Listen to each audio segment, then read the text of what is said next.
Balaa linaanzia katika anga futi kama 10,000 hivi kutokea katika uso wa ardhi. Katika ndege hii bana, kuna abiria kibao tu. Watoto wa kishua walikuwa wanatokea Dallas kuelekea London huko nchini Uingereza, na captain anayefahamika kama William ndio alikuwa kiongozi mkuu wa hii ndege. Alikuwa akitoa taarifa kwa abiria kwamba hali ya hewa ni nzuri sana na baada ya masaa 6 hivi watakuwa wamefika London. Lakini pia captain alikuwa na pilot wake msaidizi anayefahamika kama Daniel, na bado captain akazidi kuwafariji na kuatia moyo hawa abiria wake wote na kuambia kuwa safari yao ni salama kabisa na hali ya hewa imetulia kweli kweli. Sasa kwa kuwa captain ametuhakikishia juu ya hali ya hewa ni tulivu, basi ngoja nikupe story kidogo. Ndege huwa zinasafiri umbali mrefu sana kutokea ardhini, na sababu ya kusafiri juu sana ili kuweza kutumia mafuta kidogo. Kadri ndege inavyosafiri umbali mfupi kutokea ardhini huwa inatumia mafuta mengi. Utaniuliza DJ, kwa nini? Nitakwambia kwamba huku chini bana kuna hewa nyingi sana ambazo ni nzito, na hewa hizi zina ukinzani mzito sana. Kwa hiyo ndege inapoyakata mawimbi ya hewa huku ardhini, basi huwa inatumia nguvu kubwa, na kadri ndege inavyozidi kupanda juu sana ndivyo ambavyo inakutana na hali ambayo iko shwari kabisa. Kwa hiyo huwa ndege zinasafiri umbali mrefu sana zikiwaga hangani katika safari, na hawa marubani huwa hawatumii hayo madirisha yaliyopo katika ndege kuweza kuona njia ambayo wanatakiwa kupita. Hayo madirisha yameweka kama pambo tu, lakini hata yasingekuwepo ndege inaweza ikapaa na ikafika sehemu husika. Hasa kiuhalisia ni kwamba ndege huwa inapopaa, mtu anayeiongoza anakuwa yuko huko ardhini, yeye kuna mstari ambao anakuwa anauona. Kwa hiyo ile ndege inapokuwa imepaa, yeye anaiongoza hiyo ndege kuweza kupita katika huo mstari, kwa sababu yeye anakuwa anauona kwenye kompyuta. Kwa hiyo kazi ya marubani wakati wote, ndio maana kila wakati wanavaaga maheadphone katika masikio yao, ni kwa sababu wanasikiliza maelekezo ya mtu ambaye yuko katika ardhi akiwaambia kwamba hapo mnapopita ndio njia sahihi ama sio njia sahihi. Na kama ikionekana wanapita katika njia ambayo sio sahihi, basi anawaongoza mtu aliyopo chini huku na kuambia wapande juu kidogo ama washuke chini kidogo, basi wanajikuta wanapita katika njia sahihi. Na ndio maana ndege ikipoteza mawasiliano huwa inapata ajali na kulipuka. Hasa baada ya kuipata hiyo elimu kidogo, tunaendelea na movie yetu. Pilot akasema kuwa hali iko shwari kabisa na hali ya hewa inaendelea vizuri. Akaendelea kuwasiliana na watu waliopo ardhini akihitaji mwongozo. Wakazidi kumpatia maelekezo kwamba wanapita katika njia sahihi, lakini katika sekunde za kuhesabu tu walihisi mtikisiko fulani ambao ulisababisha ndege iweze kutikisika kidogo. Captain haraka sana akawapigia watu ardhini na kuambia kwamba wanahitaji msaada, na bila shaka kwa elimu ambayo nimekupatia utakuwa unaelewa ni kwa nini captain anahitaji msaada. Anahitaji msaada wa kutaka kujua, je, anapita katika njia sahihi ama amepoteza mwelekeo. Lakini akaambiwa kwamba ndege yao iko katika njia sahihi, wala wasihofu kabisa. Lakini captain wakati anataka kunywa chai baada ya kuhakikishiwa kwamba hali ni iko fresh, akashtuka kwamba ni kama vile mbele yake kuna dhoruba ya radi. Captain haraka sana akafanya mawasiliano na watu wa ardhini akiwaambia kwamba mbele yake ni kama anaona kwamba kuna dhoruba ya radi, lakini wakamwambia kuwa hali ya hewa iko vizuri kabisa, wala asikunje kokote kule, anyoshe hapo hapo. Na kwa kuwa kama nilivyoweza kukwambia kuwa captain anafuata maelekezo ya mtu aliyopo ardhini ili asiweze kukosea njia, mwamba kanyosha pale pale kama alivyoweza kuelekezwa. Lakini wakati wanapita katika dhoruba hiyo kulitokea mtikisiko mkubwa sana. Kila abiria alianza kujishikilia, lakini asante Mungu, ndani ya dakika kama 5 hivi 6-10 hivi wakashangaa hali imeweza kutulia. Lakini jambo la kushangaza ni kuwa mbele kidogo tu ya ile dhoruba kukaonekana kuna giza sana, kana kwamba wametoka katika mchana na kuingia katika usiku wa ghafla. Kila kitu kikawa kinaendelea vizuri kabisa katika ndege isipokuwa kitu kimoja tu, yale mawasiliano ya mtu wa ardhini. Kwa lugha nyepesi ni kwamba mtu anayeiongoza ndege hayupo kwa sasa. Imani ya captain wa ndege ikawa anamwambia kwamba huenda matatizo hayo yametengenezwa na hiyo storm ambayo wameweza kukutana nayo dakika chache zilizoweza kupita. Wakawa wanasubiria tu, lakini ndani ya nusu saa mbele wakagundua kwamba mawasiliano hakuna kabisa. Hasa kitu kilichobakia kukitegemea katika ndege kilibakia kitu kimoja kinachofahamika kama gyroscope. Hichi kitu bana ndio kicho kinachosababisha ndege iweze kugundulikana, je, inatembea ikiwa imenyooka ama imepinda. Na kwa kuwa hawana kabisa mawasiliano na mtu wa ardhini, basi walichoamua ni kuinyosha tu ndege wakati wote huko angani. Ila captain akaamua kutumia uzoefu wake tu wa kuendesha ndege, akawaambia yule wasaidizi wake kule ndani kwamba waambie abiria wote wafunge mikanda kwa sababu wanakwenda kutua muda si mrefu. Captain aliamua kuanza kuishusha ndege ili aweze kuona chini kuna nini.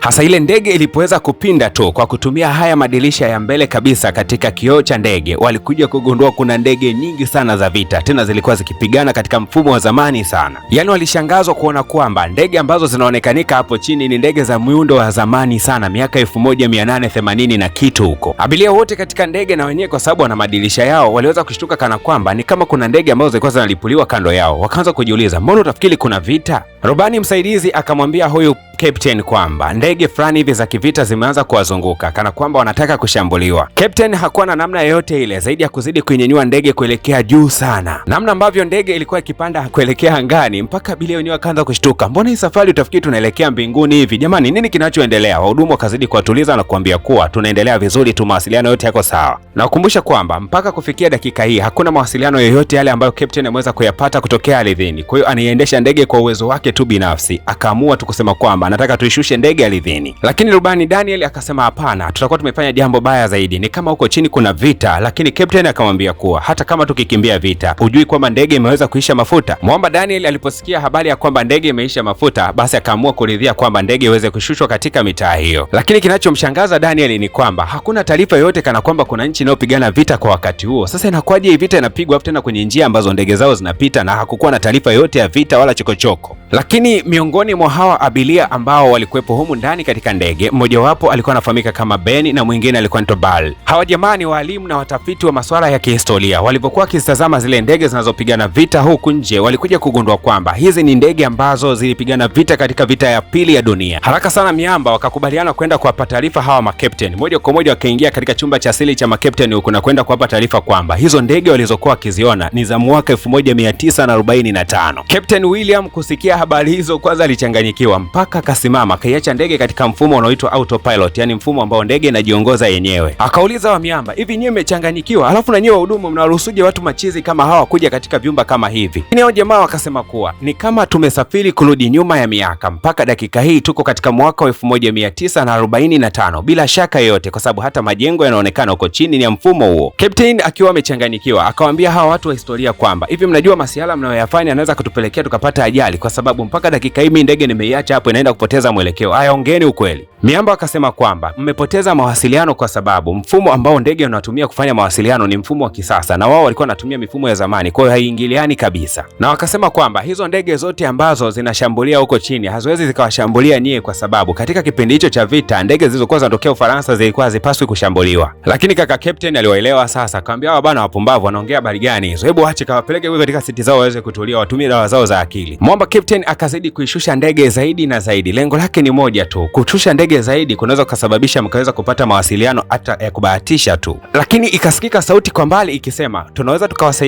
tukawasaidia. Haraka sana captain akajibu, ndio bana, tunahitaji msaada, tuko katika ndege na tunakuja hapo London. Lakini huyu aliyekuwa anaongoza ndege aliyopo huko ardhini akasema kwamba mbona nilikuwa sipati mawasiliano yenu? Nyewe mlikuwa mnasafiri kutokea wapi? Hata mueleweki, yani mmetokea tu kwenye mawasiliano yangu. Na sasa kwa kuwa kipindi hicho ilikuwa ni kipindi cha vita, Mwamba akatilia shaka hawa huenda akawa ni wavamizi. Akasema hatuwezi tukatoa msaada wowote wale kwa mtu ambaye hatumjui. Captain alikubaliana na yote, lakini aliomba msaada mmoja tu. Akasema kwamba kwa kuwa umekataa kuniongoza namna gani naweza nikatua, basi niomba nisaidie tu kitu kimoja, nitajie tarehe ya leo na mwaka wa leo. Mwamba akasema leo ni tarehe 17 ya mwezi wa 6 mwaka 1940. He bwana we, Captain ndo alichanganyikiwa na kuanza kusadiki yale maneno ya wale watu wa historia. Yaani kutoka mwaka wa 2026 mpaka mwaka 1940, how come? Inawezekanaje? Haraka sana captain akawa amewaita wale watu wa historia na kuambia kwamba jamani, tunahitaji msaada wenu, tumeanza kusadiki yaliomo. Mwamba Naija alikuwa akifanya mawasiliano na ile ndege ambayo iko kule angani. Alipoweza kuwataarifu wa viongozi wake juu ya hiyo ndege ambayo inasemekana ilikuwa inatembea umbali mrefu sana angani, basi walishangaa na kuona kwamba ni masiala tu hayo. Lakini kuna mwamba mmoja ambaye alikuwa pametulia sana katika ndege akifuatilia kila ambacho kinaendelea, mazungumzo na kila kitu, yani namna ambavyo mambo yanaendelea ndani hii ndege. Alikuwa anafuatilia na anasikia kila kitu. Jamaa akasimama mbele ya watu wote, mbele ya abiria wote, akajilipua akisema kwamba jamani, ndege yetu imesafiri miaka ya nyuma mpaka dakika hii tuko mwaka 1940. Kwa hiyo naomba sana tushirikiane na mapilot na watu wengine kuhakikisha kwamba tunapeana misaada namna gani tunaweza tukatua salama, kwa sababu mpaka dakika hii tuko katika uelekeo ambao hata mawasiliano hakuna. Basi abiria bana walijikuta wanacheka tu kwa sababu hawajui kinachoendelea. Wakajua jamaa anatafuta kiki kama ule mshikaji aliyekunya live katika TikTok. Basi bana abiria wakazidi kucheka sana, jamani huyu kaka anachekesha sana huyu kaka jamani. Lakini hapa Mwamba akasema kuwa ndege itakwenda kutua katika machaka au mapoli ama bahari, tutatulia sehemu ambayo hata tuielewi. Basi abiria pasipo kujua jambo lolote lile wakazidi kucheka tu, wakijua haya maneno yanaongelewa na Ndaro ama Steve Mweusi. Lakini si unajua kwamba ndege huwa zinakuaga na vyombo vya usalama kwa maana ya polisi humu ndani. Sasa kuna maaskari fulani hivi wa Kimarekani wakawa wanasikia haya maongezo. Wao wanajua kabisa hii ni issue serious. Ikabidi kuanza kumwambia jamaa atulie chini. Lakini abiria wakashangaa kuona kwamba Mwamba ni kama alikuwa anachekesha, ila mbona kama vile anamkabili kiuserious kabisa. Jamaa akawa anapigwa mpaka na fire extinguisher ndo akaweza kutulizwa chini na kuweza kufungwa katika kiti. Huku katika chumba cha rubani William pamoja na mwamba Daniel wakaendelea kufanya mawasiliano na yule mwamba ambaye ni Naija. Akazidi kuambia kwamba kama mnamaanisha kuwa katika ndege hiyo kuna abiria wetu, basi tunaomba tu kwamba tuwape mwongozo. Naija akawa anawauliza, ina maana nyie mko katika uelekeo upi na mko katika location ipi? Miamba wanasema tumepoteza mawasiliano na hatujui wapi ambapo tulipo, lakini tunaweza tukawasha taa za ndege kwa wingi zaidi ili muweze kutuona. Bwana we, walipowasha taa za ndege za kwanza kuweza kujitokeza zilikuwa ni ndege za Mjerumani. Adolf Hitler alikuwa ajali mtu yoyote anayepita katika anga wakati huo, akaanza kushambulia. Swali ni moja tu ambalo tunaondoka nalo katika episodi hii ya kwanza, ili tunapoelekea katika episodi ya pili na ya mwisho tuweze kupata majibu. Je, watafanikiwa kutoka salama? Na kama wakitua katika mwaka 1945 maisha yao yatakuwaje? Hasa unaweza ukafanya jambo moja hivi la muhimu sana na la kizalendo ambayo itasababisha episodi ya pili uweze kuiona kwa haraka. Hakikisha tu kwamba unaenda hapo katika ukurasa wa kusubscribe. Kuna channel mbili utaweza kuziona. Gusa alama ya kusubscribe katika channel ya kwanza na ya pili. Moja kwa moja unakwenda kupata episodi ya pili. Wakikuuliza anaitwa nani, waambie anaitwa DJ Paul wa PVP Media Max.